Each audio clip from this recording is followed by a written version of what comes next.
Channel को subscribe नहीं किए हों कृपया वो चैनल को सब्सक्राइब कर देंगे ताकि जो भी न्यू वीडियोस है उनको डेली अपडेट मिलता रहे। आज हम लोग पढ़ेंगे टाइप्स ऑफ मैट्रिक्स, यानी मैट्रिक्स के प्रकार, आव्यूह के प्रकार। तो यहाँ अगर हम सबका परिभाषा लिखेंगे, सबका डेफिनेशन लिखेंगे तो उसमें बहुत ज़्यादा समय लगेगा। उसको मैं पीडीएफ के सहायता से आप लोग को अवेलेबल करा दूंगा अपने वीडियो में। तो उसको हम लोग बारी बारी से टाइप्स ऑफ मैट्रिक्स को देखते चलते हैं एग्जाम्पल से कि हाँ टाइप्स ऑफ मैट्रिक्स क्या क्या होता है। तो सबसे पहला टाइप्स हम लोग पढ़ेंगे रो मैट्रिक्स। फर्स्ट टाइप क्या होगा? रो मैट्रिक्स, या इसी को कहीं कहीं रो वेक्टर भी कहा जाता है। क्लियर है? अगर रो वेक्टर पूछे तो या रो मैट्रिक्स पूछे तो दोनों का डेफिनेशन क्या होगा? सेम होगा। तो अब रो मैट्रिक्स देखते हैं। रो मैट्रिक्स कहेंगे किसको? तो रो मैट्रिक्स का मतलब क्या होगा कि वैसा मैट्रिक्स जिसमें सिर्फ और सिर्फ एक ही रो होगा। कॉलम आप जितना चाहे उतना लिख ले।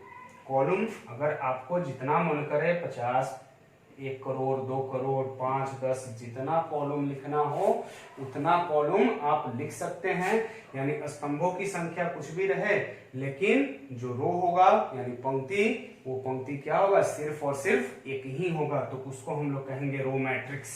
तो इसका एग्जाम्पल क्या होगा? जैसे मान लीजिए हम यहाँ एग्जाम्पल में लेते हैं 1, 2, 3, 4। तो ये मेरा रो मैट्रिक्स का एग्जाम्पल है। इसमें हम लोग देखते हैं कि सिर्फ और सिर्फ मेरे पास एक ही रो है, बट नंबर ऑफ कॉलम्स 1, 2, 3, 4। इसमें 4 कॉलम्स है और एक रो है। तो इसका वैल्यू यानी m का वैल्यू इसमें हो जाएगा 1 और n का वैल्यू हो जाएगा 4। और जब इसका ऑर्डर लिखेंगे तो पहले रो को लिखते हैं, फिर उसके बाद कॉलम को लिखते हैं, यानी यहाँ हो जाएगा 1 क्रॉस 4। क्लियर?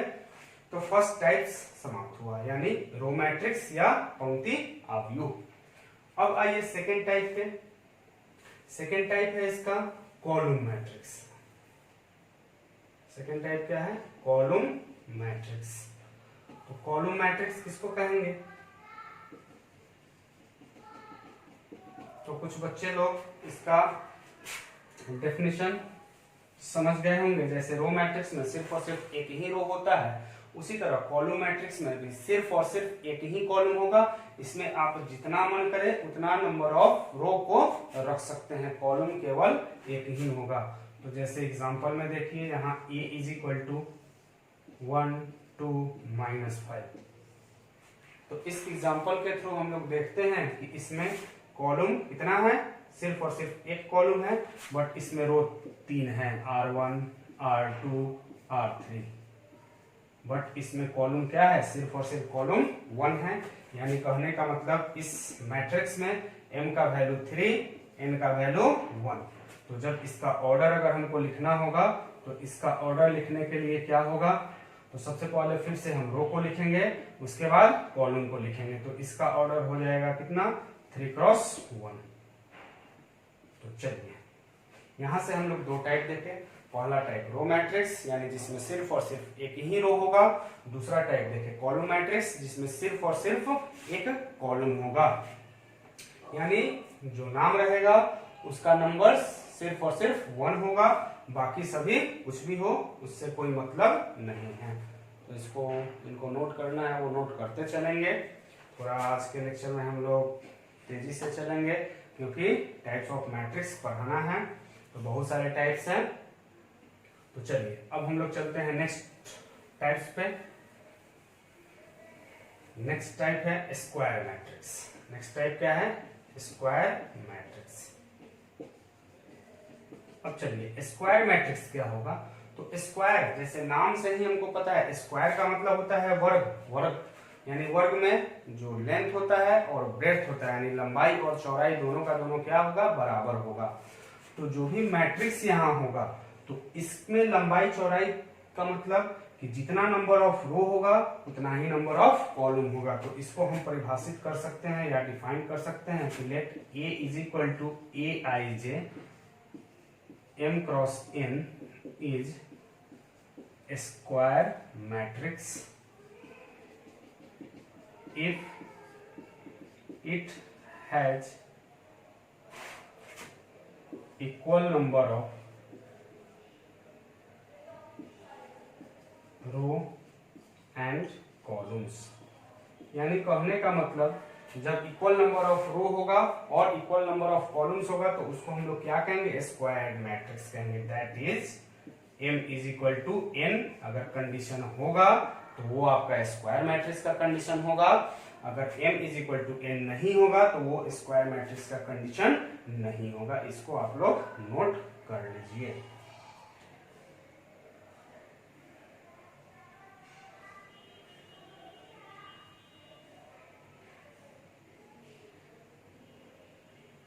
तो चलिए अब इसका एग्जांपल हम देखते हैं कि स्क्वायर मैट्रिक्स का एग्जांपल क्या होगा। इसको मैं मिटाता हूं।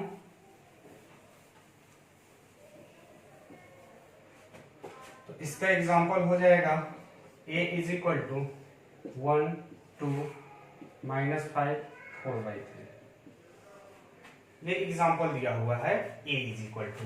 तो इसमें मेरे पास दो रो है, यानी पंक्तियों की संख्या 2 है और स्तंभों की संख्या भी 2 है, यानी m is equal to 2, n is equal to, तो m बराबर n क्या है, यहाँ m is equal to n है। तो जो एग्जाम्पल दिया हुआ है वो एग्जाम्पल स्क्वायर मैट्रिक्स का है या वर्ग अवयव का है, और इसको हम लोग लिखेंगे इसका ऑर्डर 2x2। क्लियर है? तो स्क्वायर मैट्रिक्स भी अब हम लोग समझ गए। तो चलिए अब एग्जाम्पल नोट कर लीजिए सभी लोग।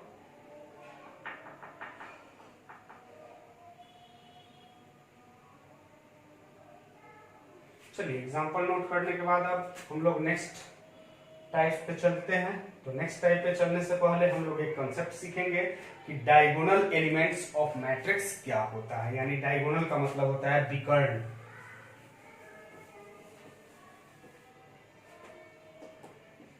डायगोनल एलिमेंट्स ऑफ मैट्रिक्स, यानी किसी भी मैट्रिक्स का डायगोनल एलिमेंट्स क्या होगा। डायगोनल का मतलब क्या होगा, विकर्ण होगा। अब अवयव का विकर्ण अवयव, अगर इसका हिंदी लिखना होगा तो लिखेंगे अवयव का विकर्ण अवयव। क्लियर? तो विकर्ण अवयव आप लोग पढ़े होइएगा।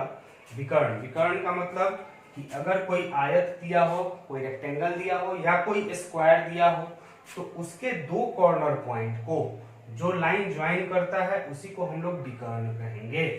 तो ये जो मैट्रिक्स है, मैट्रिक्स तो अरेंजमेंट है नंबर्स का, और वो भी अरेंजमेंट कैसा, तो रेक्टेंगुलर फॉर्म में या स्क्वायर फॉर्म में। अभी जस्ट हम लोग पढ़े कि जब नंबर ऑफ रो बराबर होगा नंबर ऑफ कॉलम्स के तो स्क्वायर का फॉर्मेशन करेगा, और जब नंबर ऑफ रो बराबर नहीं होगा नंबर ऑफ कॉलम्स का तो वो रेक्टेंगुलर के फॉर्म में होगा। दोनों केस में विकर्ण का विकर्ण बनेगा। तो यहाँ एक एग्जांपल हम लोग लेते हैं। a is equal to 1 2 5 0 -3 -2 4 6 9। ठीक है, यहां हम लोग एक स्क्वायर मैट्रिक्स का एग्जांपल ले लिए। अब देखते हैं इसमें दो विकर्ण बनेगा। पहला विकर्ण मेरा ये, जिसको मैं डॉटेड लाइन से डिनोट कर रहा हूं। दूसरा विकर्ण बना ये, जो मेरा थिक लाइन से डिनोट किया हुआ है। यानी इसमें मेरा दो विकर्ण बन गया, एक ये विकर्ण और एक ये विकर्ण। तो इस वाले जो डॉटेड लाइन वाले विकर्ण को हम लोग कहते हैं प्राइमरी डायगोनल, और इस दूसरे वाले एलिमेंट को हम लोग कहते हैं सेकेंडरी डायगोनल। ठीक है, पहले वाले को हम लोग कहेंगे प्राइमरी डायगोनल और दूसरे वाले को कहेंगे सेकेंडरी डायगोनल। यानी कहने का मतलब इस जो डॉटेड लाइन से डायगोनल जो दिया हुआ है इसको हम लोग फर्स्ट प्रायोरिटी देंगे, यानी पहला प्रेफरेंस, और इसको हम लोग देंगे सेकेंड प्रेफरेंस, यानी सेकेंडरी डायगोनल। तो कभी भी पहले प्राइमरी का नाम आता है, यानी कि जब हम डायगोनल एलिमेंट्स के बारे में बात करेंगे मैट्रिक्स का, तो प्राइमरी डायगोनल का एलिमेंट्स होगा, न कि सेकेंडरी डायगोनल का एलिमेंट्स होगा। तो इस एग्जांपल से अगर हम लोग को लिखना होगा डायगोनल एलिमेंट्स, यहाँ पे मैं इसको साइड में लिख रहा हूं, अगर यहां से लिखना हो डायगोनल एलिमेंट्स, तो इस डायगोनल एलिमेंट्स को हम लोग लिखेंगे 1 -3 9। क्लियर है, कोई दिक्कत? तो इसको आप लोग नोट कर लीजिए। अब हम लोग आज आगे फिर नेक्स्ट टॉपिक पे बढ़ते हैं। तो अब अगर मान लीजिए डायगोनल एलिमेंट्स को अगर डिफाइन करना होगा, परिभाषित करना होगा मैथमेटिकली, तो इसको कैसे परिभाषित करेंगे? यहां से तो हम लोग एग्जांपल देख लिए, चलिए थोड़ा सा इसको परिभाषित करते हैं, इसको डिफाइन करते हैं। Let A is equal to Aij, मान लीजिए m क्रॉस n कोई एलिमेंट्स है, तो इसका जो डायगोनल एलिमेंट्स होगा, देन डायगोनल एलिमेंट्स, वो डायगोनल एलिमेंट्स होगा क्या? Aij, कब? जहां i is equal to j होगा। क्लियर है, यानी Aij इसका डायगोनल एलिमेंट्स हो जाएगा कब? जब i is equal to j होगा। तो जो अभी हम लोग थोड़ा देर पहले जो एग्जाम्पल देखे थे, उस एग्जाम्पल को हम लोग फिर से देखते हैं, दूसरा एग्जाम्पल लेकर। यहाँ 1 था, 2 3 4 5 6 7 8 9, ये कोई मैट्रिक्स ले लिए जिसका ऑर्डर 3 क्रॉस 3 है। ठीक है, अब इसमें हमको लिखना है डायगोनल एलिमेंट्स। क्या लिखना है इसमें? Diagonal elements. तो अब इसका डायगोनल एलिमेंट्स क्या होगा? तो इसका डायगोनल एलिमेंट्स यहाँ लिखा गया है कि Aij होगा। कब कंडीशन है? जब i is equal to j होगा। यानी कहने का मतलब जब रो का और कॉलम का जो पोजीशन होगा, जब दोनों सेम होगा, वही मेरा डायगोनल एलिमेंट्स होगा, बाकी कोई डायगोनल एलिमेंट्स नहीं होगा। तो जैसे यहाँ देखिए 1 का पोजीशन A11 है, फिर 5 का पोजीशन A22 है, फिर 9 का पोजीशन A33 है। यानी कहने का मतलब यहाँ डायगोनल एलिमेंट्स होगा 1 5 9। तो 1 का पोजीशन हो गया A11, इसका पोजीशन हो गया A22 और इसका पोजीशन हो गया A33। क्लियर है, यानी कि जो कंडीशन हमने लिखा कि जो डायगोनल एलिमेंट्स का जो कंडीशन होगा, वो कंडीशन क्या होगा कि i और j का वैल्यू, दोनों का वैल्यू बराबर होना चाहिए। यानी यहाँ से हम लोग देखते हैं कि जो एलिमेंट्स मेरा डायगोनल एलिमेंट्स हुआ, उसका पोजीशन में i और j दोनों का वैल्यू क्या है? सेम है। यानी यहाँ 1 1 है, यहाँ 2 2 है और यहाँ 3 3 है। तो इसको हम लोग कह देंगे क्या? Diagonal elements. तो जल्दी से आप लोग इसको नोट कर लीजिए, क्योंकि जो अगला वाला टाइप्स आ रहा है, वो अगला टाइप्स है डायगोनल मैट्रिक्स। तो अब डायगोनल मैट्रिक्स को समझने के लिए सबसे पहले हमको डायगोनल एलिमेंट समझना जरूरी था, तो इसको आप लोग नोट करें।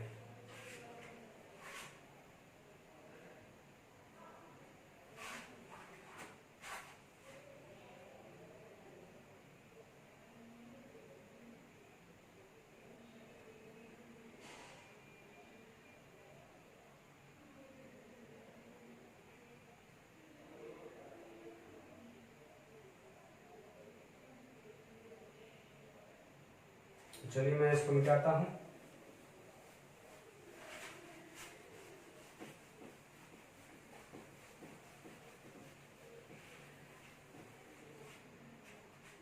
अब चलेंगे नेक्स्ट टॉपिक पे, डायगोनल मैट्रिक्स। डायगोनल मैट्रिक्स क्या है? इसका हिंदी होता है विकर्ण आव्यूह। इसका हिंदी क्या होगा? विकर्ण आव्यूह। अब विकर्ण आव्यूह को कैसे परिभाषित करते हैं? तो अब ये होगा कोई स्क्वायर मैट्रिक्स। क्या होगा? ये स्क्वायर मैट्रिक्स, यानी let A is equal to Aij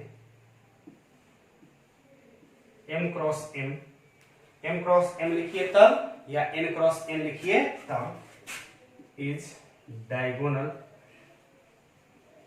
matrix if, यहां हम इसको परिभाषित करते हैं मैथमेटिकली, यानी कंडीशन के साथ।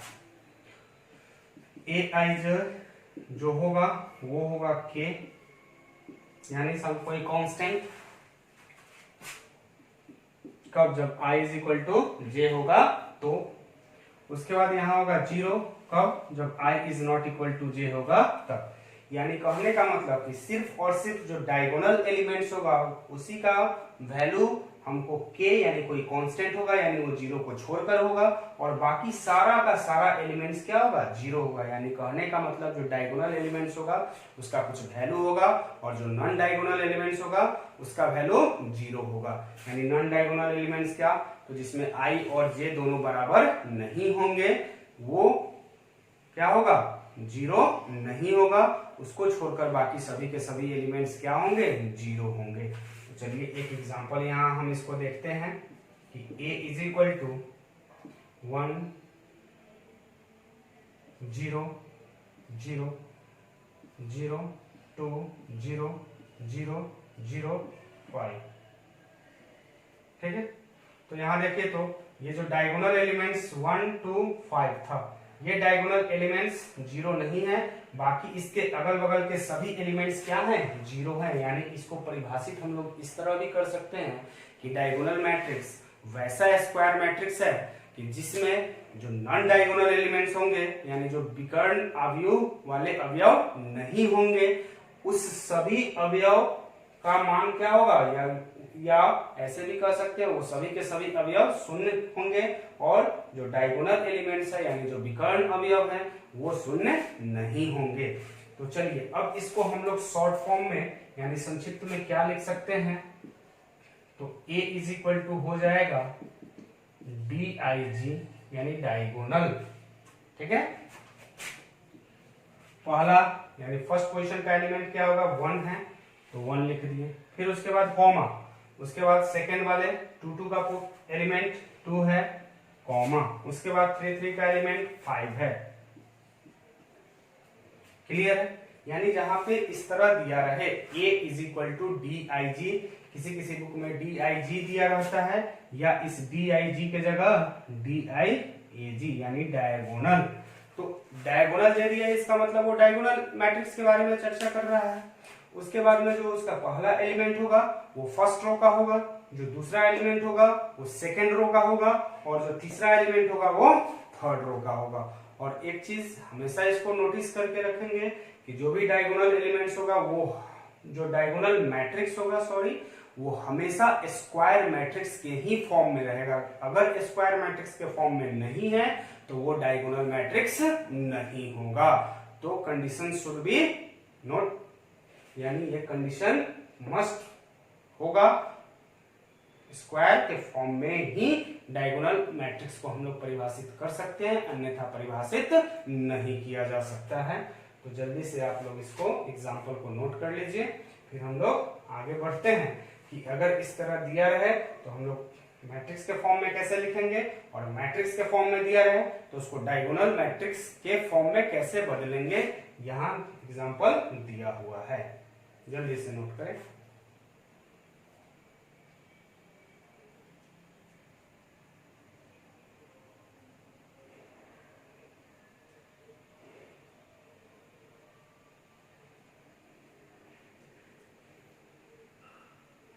चलिए तो मैं इसको मिटाता हूं, आगे बढ़ेंगे हम लोग।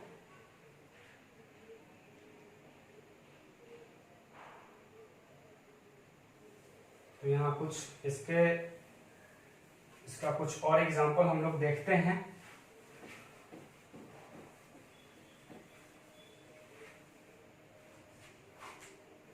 चलिए यहाँ एग्जांपल हम लोग ले लेते हैं।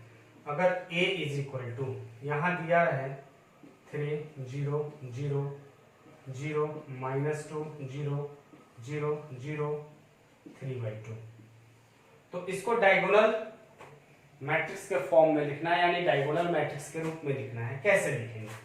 तो इसको लिखा जाएगा a बराबर diag का मतलब डायगोनल, फिर बिग ब्रैकेट शुरू, पहला यानी फर्स्ट पोजीशन का एलिमेंट क्या है? 3 है, यानी ये 3 किसको इंडिकेट करेगा? पूरे पहले पंक्ति को ये इंडिकेट करेगा, यानी फर्स्ट रो का एक ही एलिमेंट 3 है। बाकी सारा का सारा नॉन डायगोनल एलिमेंट है, यानी गैर विकर्ण अवयव है, जो कि विकर्ण अवयव का भाग नहीं है, विकर्ण अवयव का भाग नहीं है। तो 0 0 को छोड़ देंगे। फिर जब सेकेंड रो में आते हैं तो यहाँ कॉमा देंगे और उसका एलिमेंट लिख देंगे कितना, -2, जो कि डायगोनल एलिमेंट है, यानी विकर्ण अवयव है। फिर अब थर्ड रो में आएंगे तो थर्ड रो का विकर्ण अवयव क्या है, यहाँ 3/2 है, यहाँ कॉमा देके 3/2 लिख दिए, यानी ये डायगोनल एलिमेंट्स हो गया। इसका ऑर्डर यहाँ क्या 3 क्रॉस 3, तो इसका भी ऑर्डर यहाँ 3 क्रॉस 3। अब कोई विद्यार्थी इसको ऐसे नहीं समझेंगे कि सर स्टार्टिंग में बताए हुए थे कि रो मैट्रिक्स सिर्फ और सिर्फ एक ही रो होगा, तो सर इसमें तो एक ही रो है बट 3 कॉलम है, तो ऐसा गलती नहीं करेंगे। ये 3 फर्स्ट रो को इंडिकेट कर रहा है, -2 सेकेंड रो को इंडिकेट कर रहा है और 3/2 थर्ड रो को इंडिकेट कर रहा है। तो इसको हम लोग ऑलरेडी पहले देख चुके हैं, यहाँ पे कोई कंफ्यूजन नहीं रहना चाहिए किसी विद्यार्थी को, तो इसको नोट कर लीजिए आप लोग फिर से एग्जाम्पल में।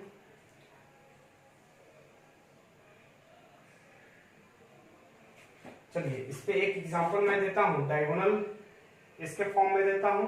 सभी बच्चे कमेंट में मैट्रिक्स के फॉर्म में उसको लिखकर और रिप्लाई जरूर करेंगे। चलिए इसको मिटाते हैं।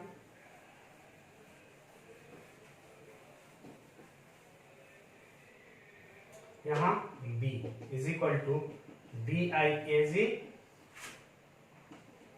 -3/4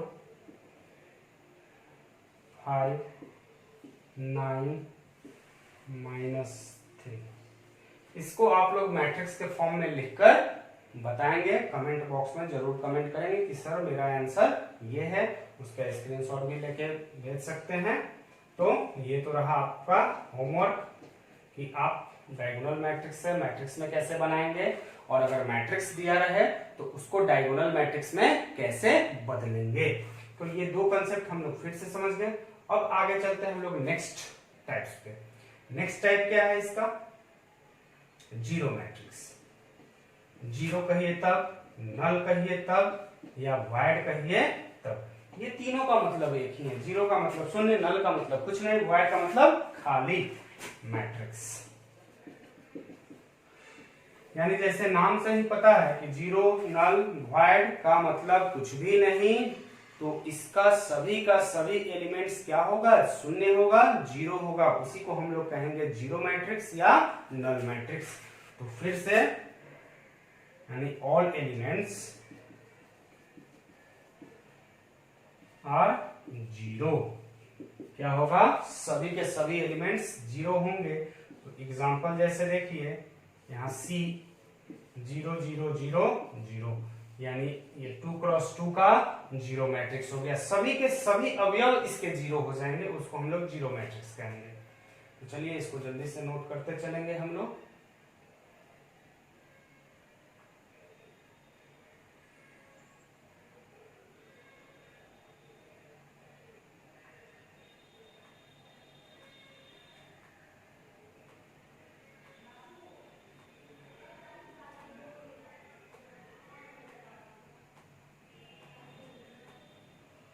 चलिए तो इसको मिटाते हैं हम।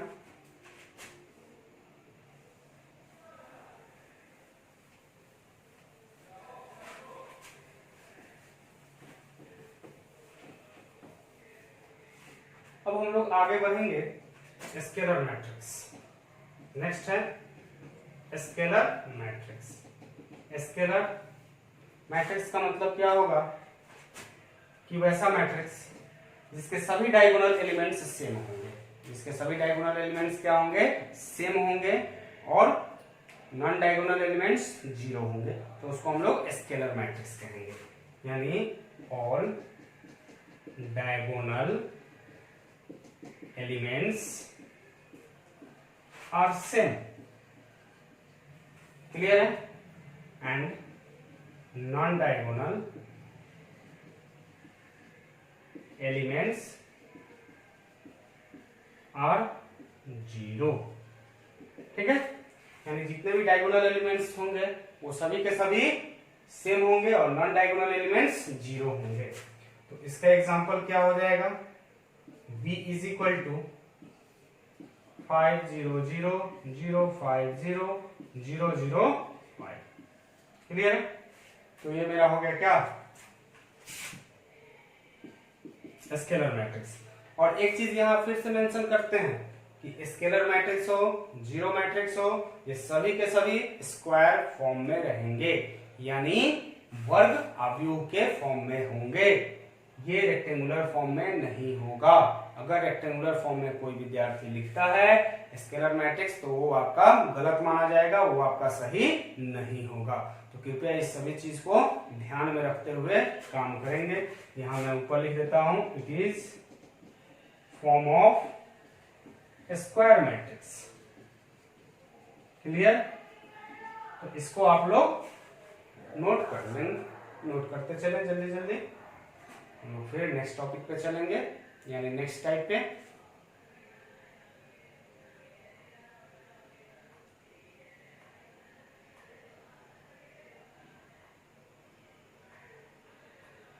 तो चलिए इसको मिटाइए, अब इसको मिटाते हैं हम।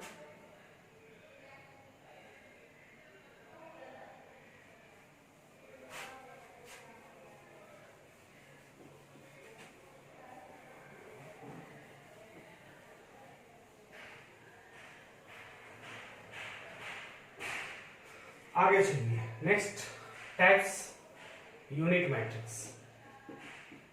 क्या है? यूनिट मैट्रिक्स, या इसी का दूसरा नाम है आइडेंटिटी मैट्रिक्स। अच्छा, आइडेंटिटी मैट्रिक्स का हिंदी होगा तत्समक आव्यूह।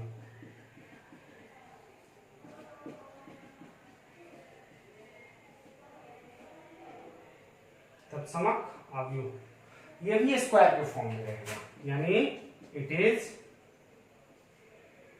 Form of, it is in the form of square matrix. ये भी किसके रूप में रहेगा?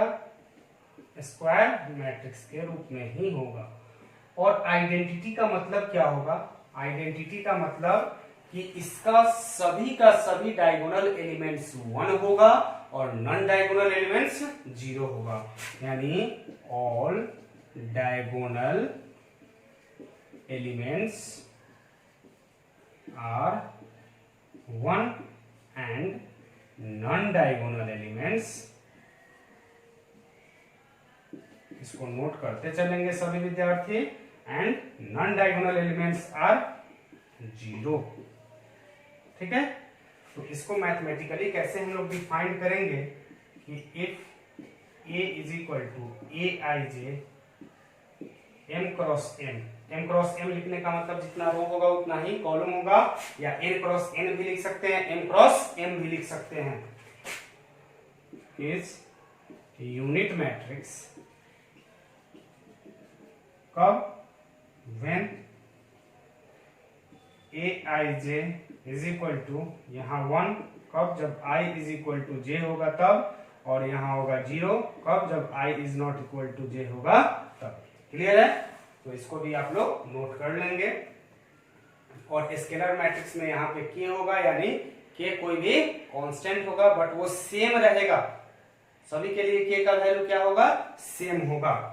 डायगोनल एलिमेंट्स में जो हम लोग k लिखे थे उसका वैल्यू अलग अलग हो सकता था।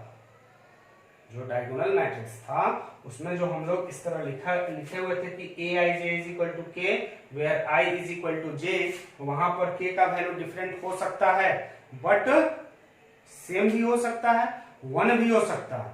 यानी कहने का मतलब कि स्केलर मैट्रिक्स हो या यूनिट मैट्रिक्स हो, वो दोनों का दोनों मेरा डायगोनल मैट्रिक्स हो सकता है। बट डायगोनल मैट्रिक्स आपका ना तो स्केलर मैट्रिक्स हो सकता है और ना ही यूनिट मैट्रिक्स हो सकता है। इस चीज को मेंशन करके रखेंगे। ठीक है? तो इसको आप लोग नोट कर लीजिए। एक चीज और, इट इज डिनोटेड बाय आई। इसको हम लोग किससे डिनोट करते हैं? आई से डिनोट करते हैं। यानी जहां भी आपका यूनिट मैट्रिक्स होगा उसको हम लोग आई से डिनोट करते हैं, यानी आइडेंटिटी मैट्रिक्स। तो इसको जल्दी से आप लोग नोट करें।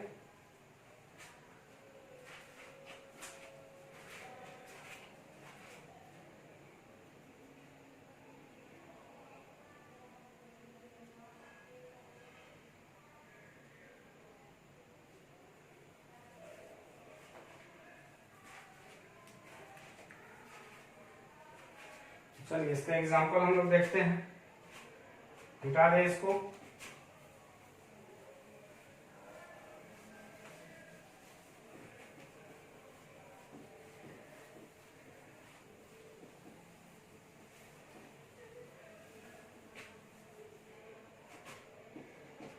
इसका एग्जांपल हो जाएगा, जैसे सपोज कीजिए अगर आई से ही डिनोट करते हैं तो 1 0 0 1, ये 2 क्रॉस 2 का आइडेंटिटी मैट्रिक्स है। अगर आपको कोई कहे 3 क्रॉस 3 का आइडेंटिटी मैट्रिक्स लिखिए तो क्या कीजिएगा, 1 0 0 0 1 0 0 0 1, तो ये आपका हो गया 3 क्रॉस 3 का आइडेंटिटी मैट्रिक्स। तो इस एग्जांपल को नोट कर लीजिए।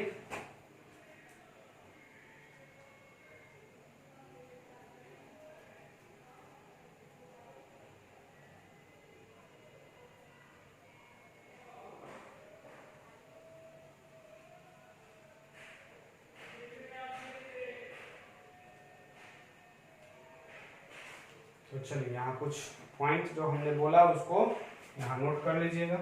इसको मैं मिटाता हूँ। ये जितने हम लोग टाइप्स पढ़े वो सभी टाइप्स का जो हाइलाइट्स है उस हाइलाइट्स को हम लोग देखेंगे, यानी all, not all, sorry, scalar matrix, scalar या and identity matrix, identity matrix are the example of diagonal matrix.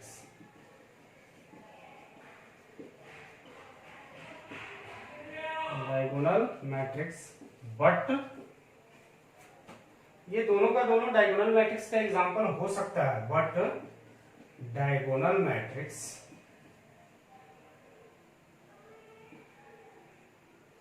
need not be example of both. Both का मतलब यहाँ क्या हुआ, ना तो स्केलर मैट्रिक्स का एग्जांपल में भी हो सकता है और में भी नहीं हो सकता है। तो diagonal, but diagonal matrix, sorry यहाँ डायगोनल मैट्रिक्स आप लोग नोट कर लेंगे, यहाँ मैट्रिक्स छूट गया था। Diagonal matrix need not be example of both, यानी कोई जरूरी नहीं है कि ये इस दोनों का एग्जांपल हो भी सकता है और नहीं भी हो सकता है, क्योंकि डायगोनल एलिमेंट्स में, डायगोनल मैट्रिक्स में जो डायगोनल एलिमेंट्स होगा वो सेम होगा तो ही स्केलर मैट्रिक्स होगा, अगर वो 1 होगा तो ही यूनिट मैट्रिक्स होगा, अगर वो डिफरेंट होगा तो आपका डायगोनल मैट्रिक्स होगा।